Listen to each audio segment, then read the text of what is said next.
Legend has it, there's a lost city in Louisiana, wiped off the map by a voodoo spell. The amount of damage was staggering.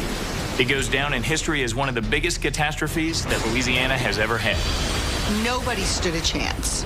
Everybody thought they were going to die, and many did. The dead haunt the swamps and terrorize the living. I'll never forget it for sure. It sounded like something screaming. The burning was so urgent, I knew it was the work of something that was very angry.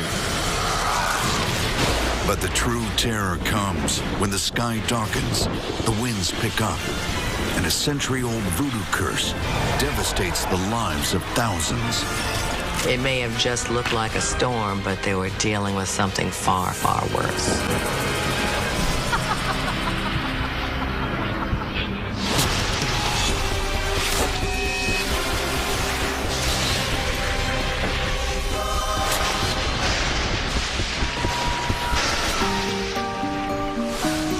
The area of Frenier, Louisiana, is the home of a public fishing dock with one road and almost as many residents. But in the early 1900s, it was a thriving farming community until, according to legend, a voodoo priestess, known to locals as Aunt Julia Brown, practically wiped the town off the map forever. Maybe her curse is for real, because the only thing that is left now is the grave sites. Everything else is in the water. There's nothing else left. She was involved in voodoo, had some kind of voodoo black magic power. If she did cast a spell and that is what caused the hurricane, then it's pretty scary. Y'all watch your step when y'all come on now. As a tour boat captain, Tom Billiot knows the local swamplands and the legend of Julia Brown like the back of his hand. I knew the story before I even worked over here. Legend has it Julia Brown put a curse on the town of Frenier. Now, we've heard some weird stuff out here. That's some creepy stuff, you know. It's his job to tell tales about the area's haunted swamps. But for Tom, they're not just stories. It's real. People say Julia Brown's victims are buried right here in the swamp. And I can tell you from experience, it's definitely haunted down there in the swamps.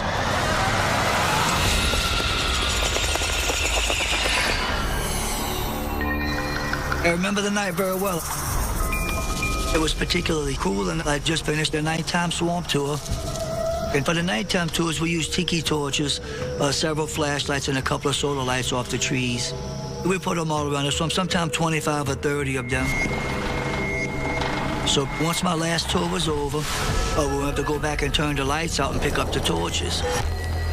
So I pulled the boat up there, and I got up to blow the torches out. Usually there's all kind of noises in the swamps. Crickets and birds, a few frogs here and there. But as I got closer to the last two torches, it seemed to quiet down. Who's there?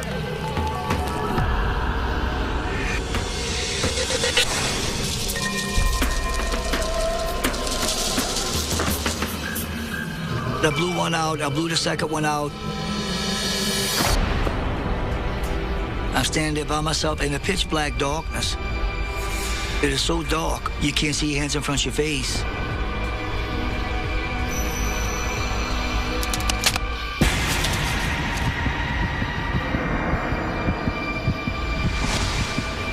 Who's there?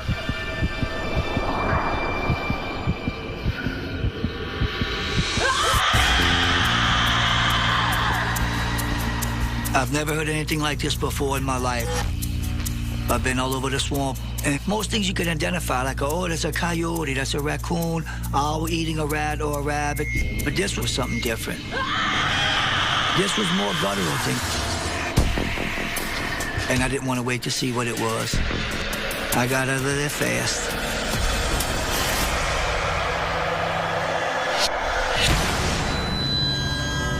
To this day, Tom still isn't sure what he heard in the swamp that night. But based on experience, he has a pretty good guess. I think the screech I heard would maybe be the last cry you'd have right before you die. That's what it sounded like. It could have been one of the victims that's buried in the swamps here. And it's the story behind the storm that put those victims into the swamp that's at the heart of this local legend.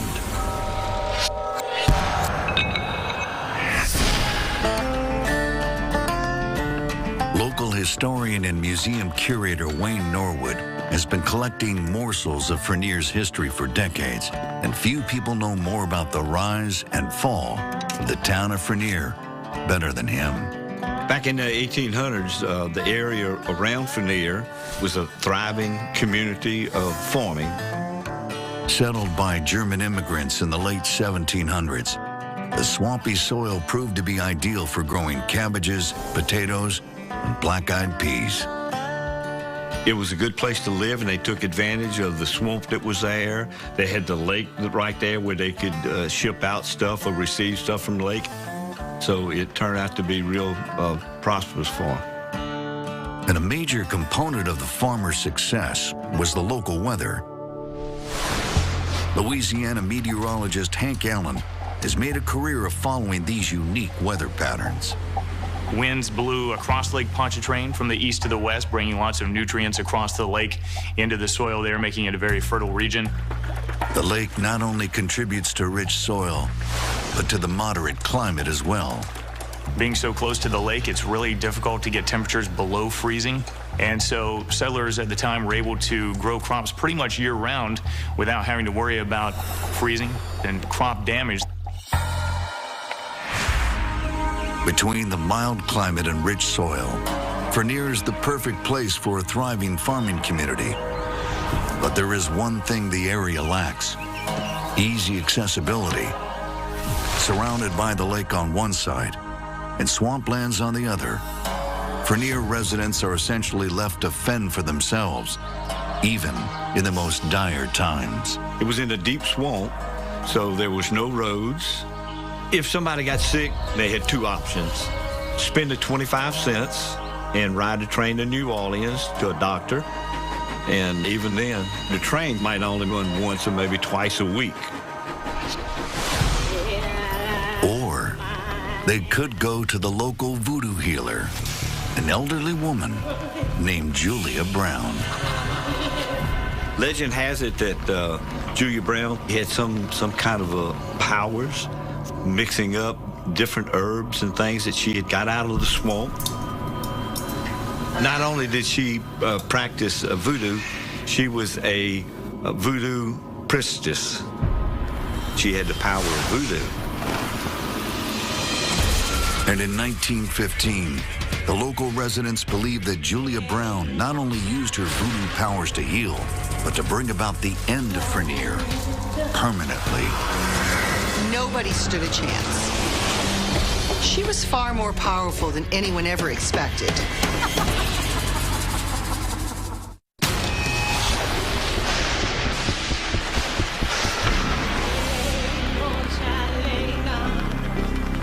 Legend has it, back in 1915, a voodoo priestess named Julia Brown placed a curse on Frenier, Louisiana.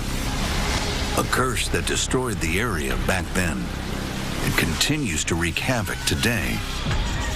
It's a story so infamous that the name Julia Brown sends shivers down local residents' backs. Who knows if a curse is real or not? But it's not nothing I want to play with, no voodoo or black magic or any of that.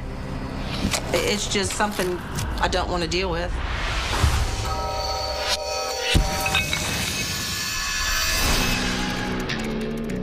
Author and history buff Kalila Smith makes it her business to deal in things like voodoo.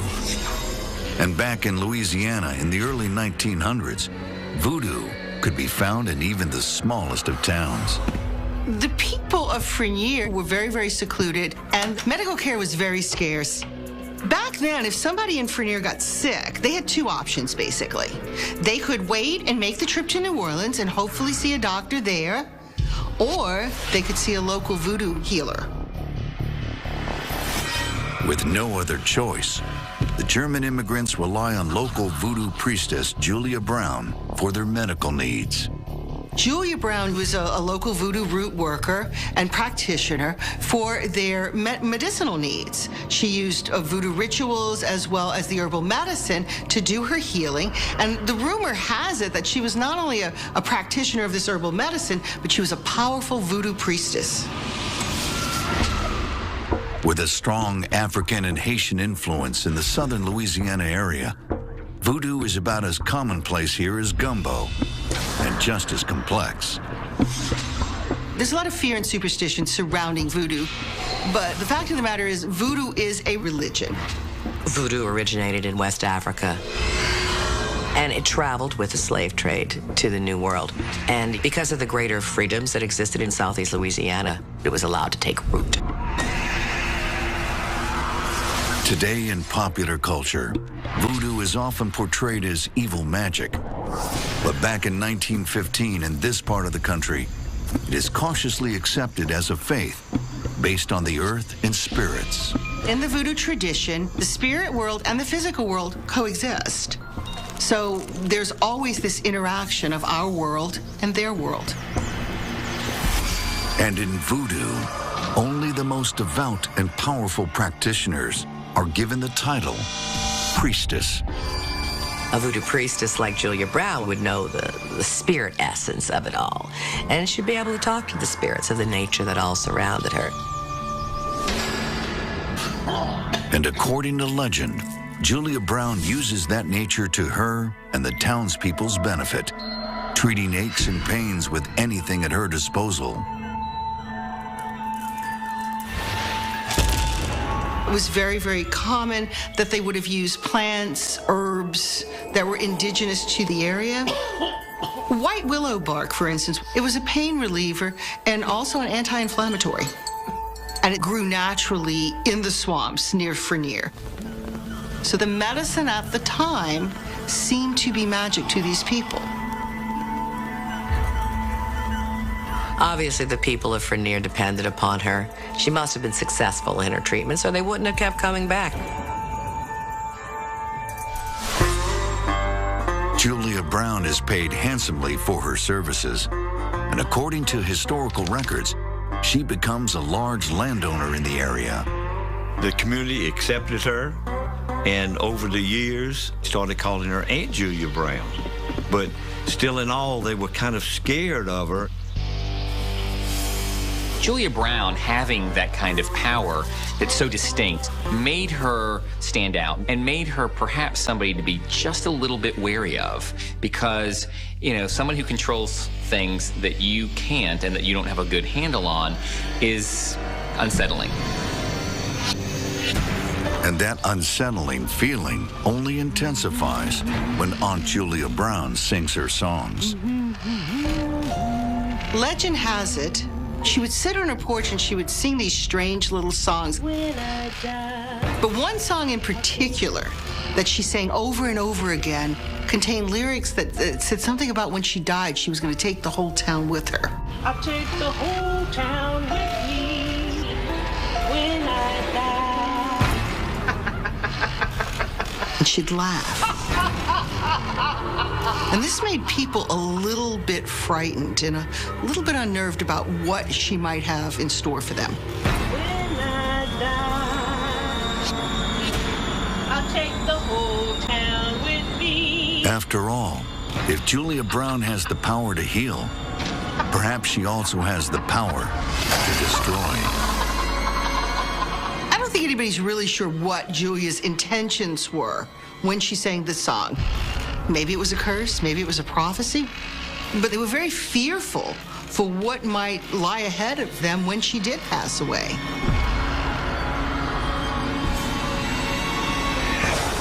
And for the people of Frenier, their fears are realized when Julia Brown dies on September 28, 1915. Finally, after years of healing the community, she passed away of natural causes. It left the town wondering if her song would ever come true. Of according to legend, it will. She was far more powerful than anyone ever expected. Everyone watched in horror, but there was nothing that they could do.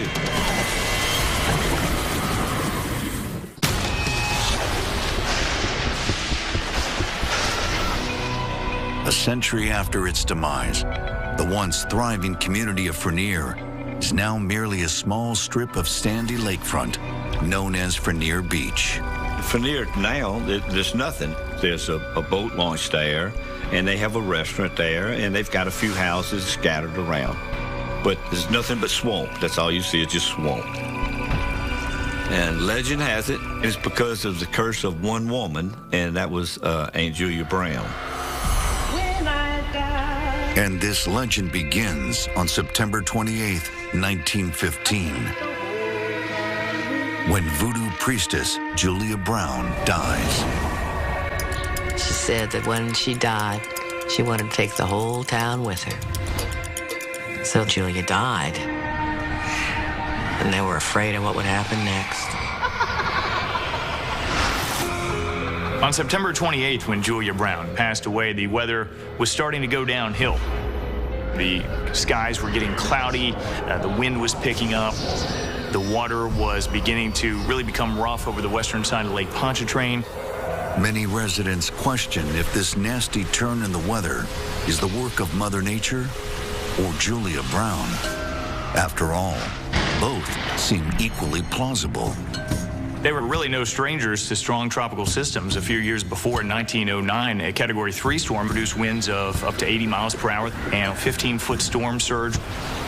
And so they knew what could happen, but they still had no way of knowing what was going to be coming in. The people of Frenier are basically at the unruly mercy of the elements. The local weather agencies would see the winds picking up, would know that the clouds were moving in, the water was rising, they would know a storm was on the way, but it was still a large amount of guesswork involved at the time to determine exactly how bad that storm would be. Even if forecasters were capable of creating an accurate storm warning, residents in the isolated swamplands of Frenier likely would not perceive it, which is exactly what happened that September of 1915. A few days before Julia Brown died, in the Times-Picayune newspaper, there was an article that came out. It was saying about they was going to have a bad hurricane, but the newspaper was usually a week, at least a week old before they got it.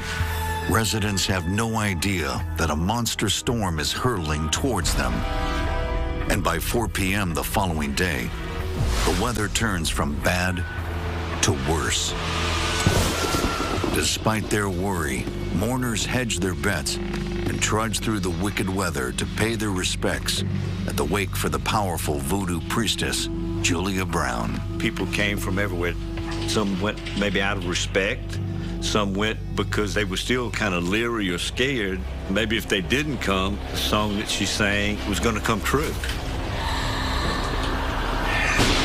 But as the storm rages outside Julia Brown's window, the mourners realize their efforts to respect her spirit are futile.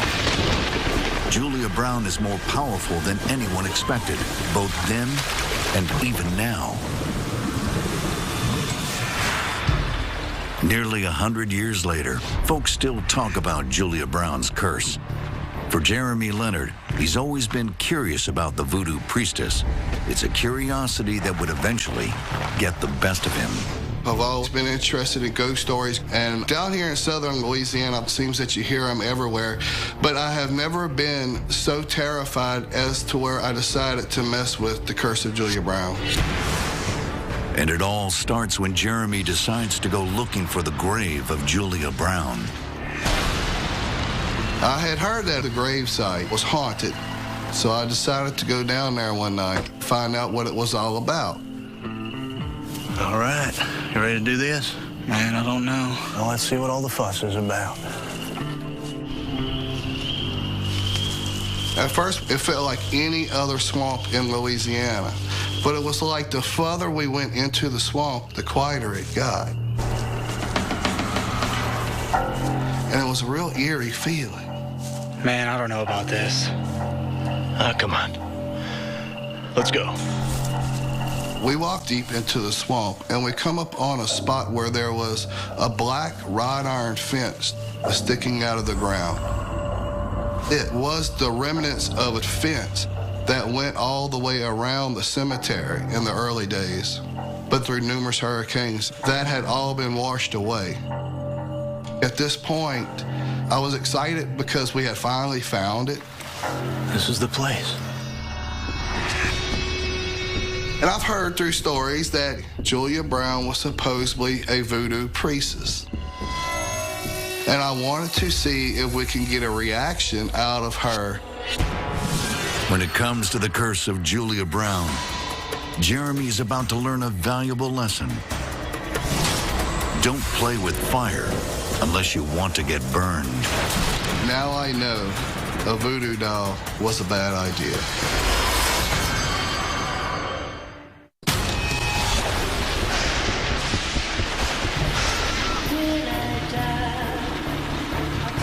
In 1915, voodoo priestess Julia Brown is said to have played a role in the demise of Frenier, Louisiana.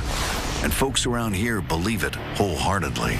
To just think that something like that can happen, and if it was from the curse, for someone to have that much power, to be able to take a whole town and the people with her, it's terrifying. And local resident Jeremy Leonard can relate.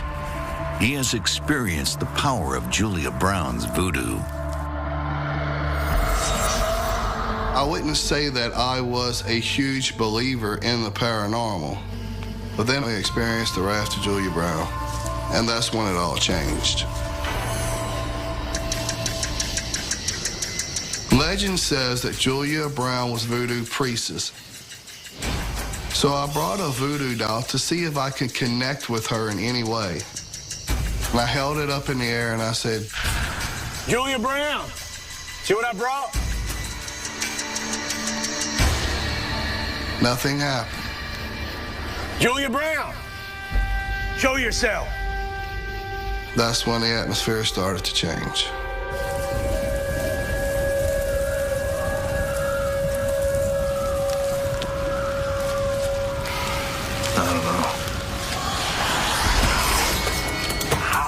What is it? All of a sudden, I felt this huge burning sensation on my shoulder. What's going on? It felt like I was on fire. It brought me to my knees. I don't know. Can you check my bag? I remember my friend saying, dude, I don't think you want to see this. What is it? Something scratched you. What? You've been scratched. The burning was so urgent, I knew it was the work of something that was very angry. I couldn't take it. I had to leave. Let's get out of here. I know, without a doubt, there are things in this world that we can't explain. And you talk about curses, voodoo, black magic. Is it real? Yeah, it's real. I know firsthand. Jeremy's lucky. He was able to escape Julia Brown's curse. But on September 29th, 1915, the residents of the small farming community of Frenier aren't as fortunate. As they gather together at Julia Brown's funeral, the weather outside turns ominous. I would imagine that everybody in there, they were actually terrified and scared. The coffin was laid out in the living room, and the wind would just whistle coming through the cracks in the houses, and it was blowing the candles, and they was flickering. As the words of Julia Brown's song echo in the backs of their minds, Frenier residents tremble with the fear that her plan to take the whole town with her is coming true. As the lid was closed on the coffin, they could feel the storm brewing, and they were shaking in their boots. Everybody in there that was thinking, could this be what she was talking about, or are we gonna die? For many, the answer is yes. Rain pelts the roof, wind rips through walls, and water seeps in over the floors. Before long, Mother Nature rips through the house. The lake started rising real fast, and the water started hitting, actually came up, and the waves was hitting against the house. So people was getting scared. Finally, waves hit against the house and knocked it completely down. There was really no way to protect themselves. All the people at the time could do is just hold on and try to ride out the storm as best they could. According to legend, the house swallows everyone inside except for one. There was one man that was attending the wake that managed to get out alive. He climbed a cypress tree, and he watched his friends just grabbing on the boards and trying to float. And the ones that didn't have anything, they just went under. They all died, just like she said they would. Slowly, the storm tears through the entire town of Frenier and demolishes almost every structure in its path. The storm surge was about 12 to 14 feet on the western side of Lake Pontchartrain. So the water was pushing in, washing away people's homes, washing away parts of the railroad, flooding all the cropland, and there was really nowhere that was safe from the storm at the time. For hours, the storm pummels Frenier until nothing is left.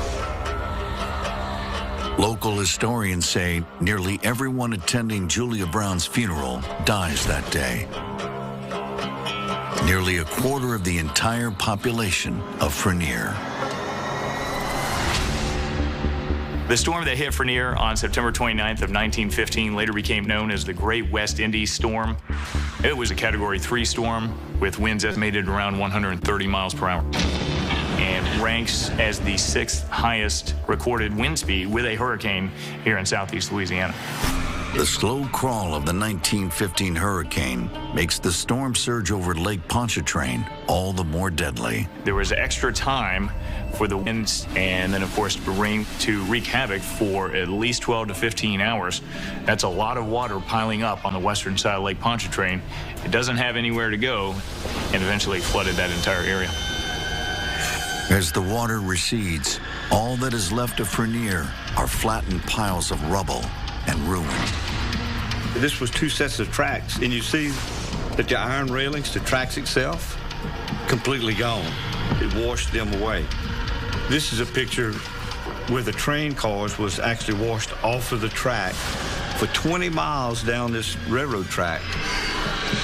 Every single place was washed away. Every house, everything. You can't even imagine it. Whether Julia Brown had a premonition, knowing that the day she died, the town was going to go with her, or whether she called it through song, we'll probably never know. But the town was demolished. It was destroyed. Even today, it's clear to see the effects of the 1915 storm were not only immense, they were lasting. None of this is what it used to be. And you had houses, it was scattered out, maybe a block apart, some a half a mile apart, and all of them's gone. 2 days after the storm, with the entire area covered in debris and sludge from the flood, survivors have nowhere to bury their loved ones, so they are forced to improvise. They took and picked up boards from the houses, and they built rafts, and they put the dead bodies on the rafts, and they pulled them into the swamp. People say Julia Brown's body is recovered and laid to rest with the other storm victims in the swamp, while others believe Julia Brown's spirit isn't resting at all. Not only is she haunting the swamps, many also believe Julia Brown's power from beyond the grave is preventing Frenier from ever thriving again. It would certainly seem that Julia Brown never intended for that town to ever come back. The whole area seems to be cursed.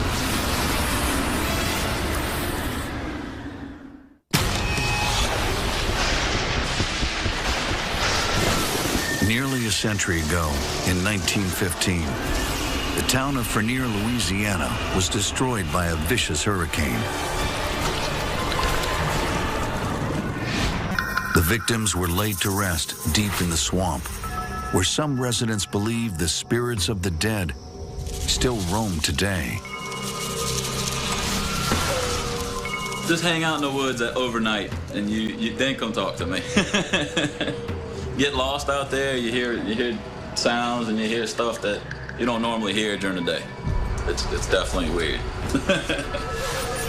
My brother, when he was young, went down to that swamp in Frenier as a joke one night. Well, it wasn't too much of a joke because he come back and he said he would never go there again. Something scared him. Don't know what it was, but something scared him.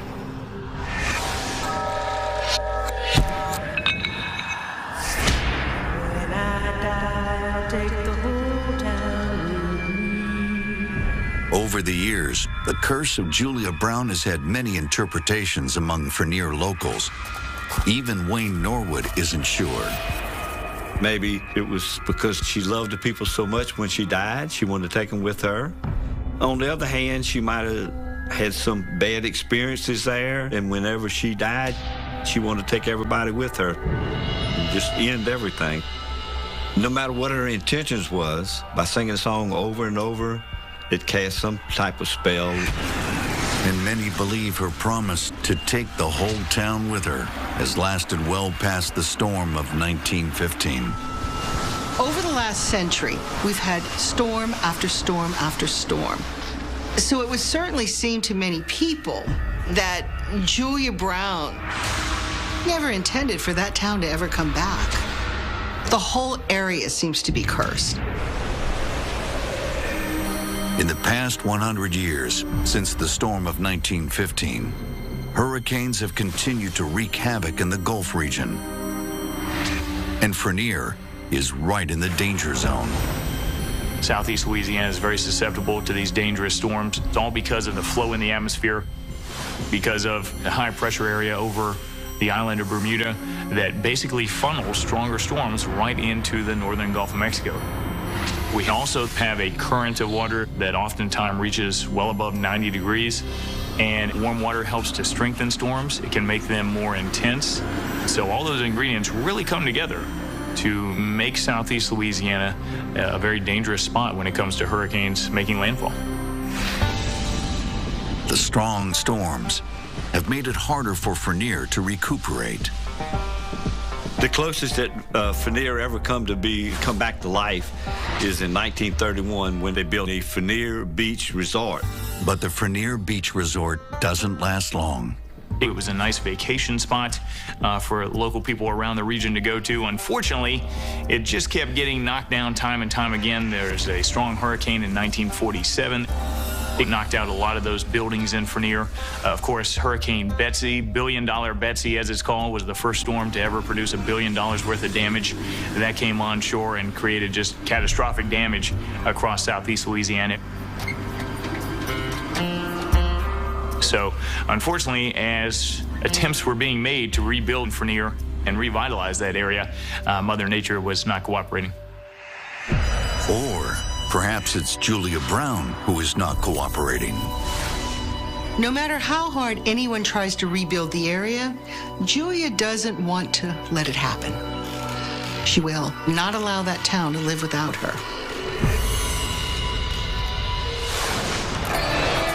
And no one knows this better than architectural designer Murray Daniels. He makes it a personal mission to revive Frenier, curse or no curse. A lot of people told me not to build here because of the curse of Julia Brown.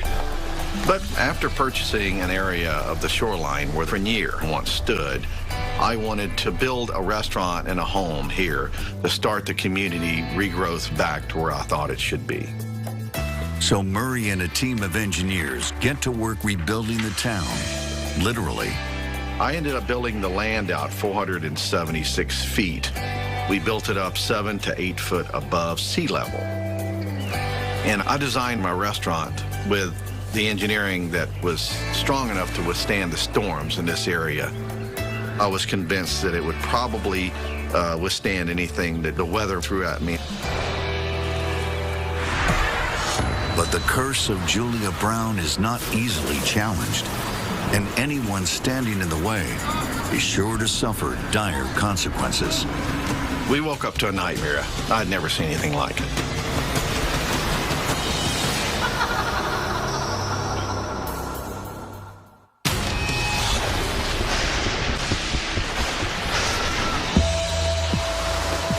Hurricanes are a fact of life for the residents of Rainier Beach, Louisiana.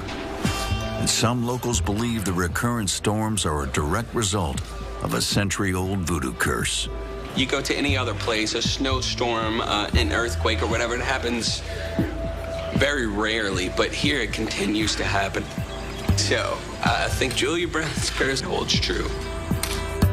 And no one has fought harder to rebuild a small piece of this town than architectural designer Murray Daniels. I've built a lot of things, a lot of places, and this has been one of the most difficult things my wife and I have ever built. I'm not going anywhere, but it doesn't mean old Julie hadn't tried. On August 28, 2012, Murray and his wife finally face off with Julia Brown's century-old curse. Isaac was barely a hurricane, just up from a tropical storm. The reports were saying that it would probably bring 3 to 4 foot of storm surge with it, which wouldn't even allow water to be on the land out here that I built up 7 feet. So what do you think? I don't know. It's not too bad. It was too bad to me. Yeah. And my wife, Dottie, and I didn't think it was that big of a deal, so we decided to stay. We went to bed thinking that it wasn't going to be anything worse than a series of bad thunderstorms.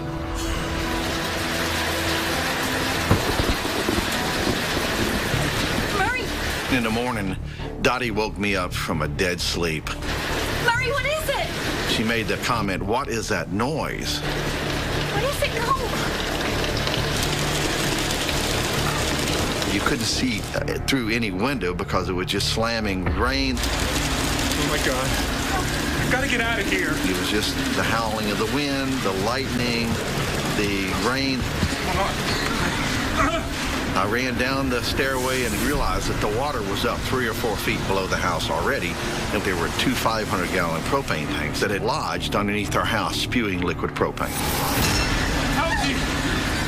We've got 2 minutes to get out of here. At that moment, I knew I had to act fast. Anything could have made a spark.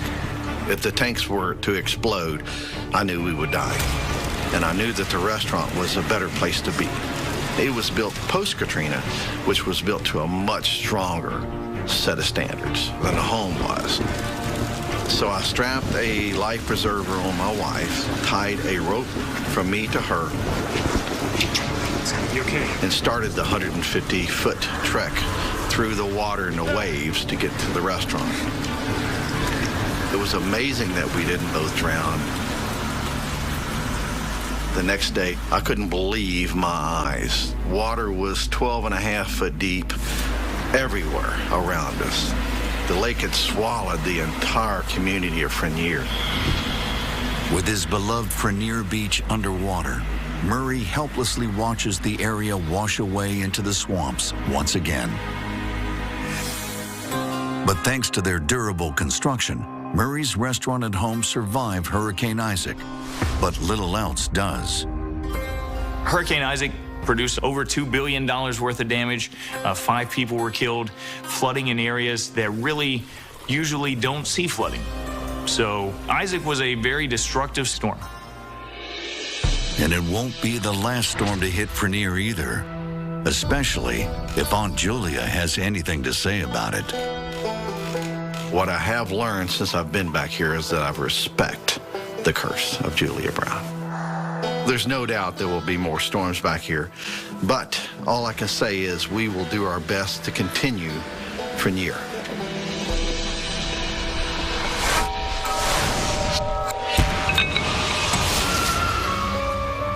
With every new storm that hits Rainier Beach, the legend of Julia Brown grows a little larger. This legend in particular is compelling because Julia Brown is a historical figure. We know she lived. We've got those records. The storm did happen. We've got those records. And so the power of a very real and tangible set of circumstances and details lining up so perfectly lends particular credence to the story. The story may be grounded in history, but one question still lingers. What were Julia Brown's intentions? People fear that Julia Brown is preventing the town of Frenier from ever rebuilding. Which maybe she doesn't want it to rebuild because just more will die. Storms keep coming. They keep hitting there. Maybe it's her odd way of protecting from the other side. We'll never know. Regardless of the answer, something else that always rings true is that ferocious storms and the story of Julia Brown go hand in hand. Weather has always played a big role in legends, and it's because it's something that just sort of ties into our daily lives and ties into the history of the area, the cultures of the area. The way people live their lives are all impacted by weather. I'll take the whole town with me.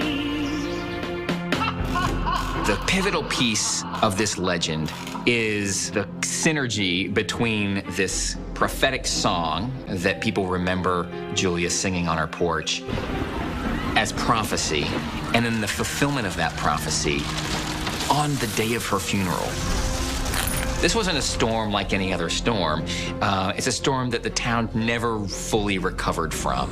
Having something that cataclysmic go along with a prediction of exactly that scenario, it's just too perfect. It's too perfect to not make that connection and continue to tell that story as local history as much as local legend. And despite the struggle to remain afloat, today, the residents of Frenier Beach will continue to weather the storms. I have heard that this area was cursed. I don't know much about it, but I know that it doesn't scare me to live here. It's home to me, so it doesn't scare me. I think you grow up here and have a love for it. I can go anywhere around the world, but you always come back here because you have a love for it. We ain't not going nowhere. We're gonna keep catching crabs. People gotta eat. Whether Julia Brown played a hand in the destruction of Frenier will never be proven, but her legend will most likely be tied to this area forever.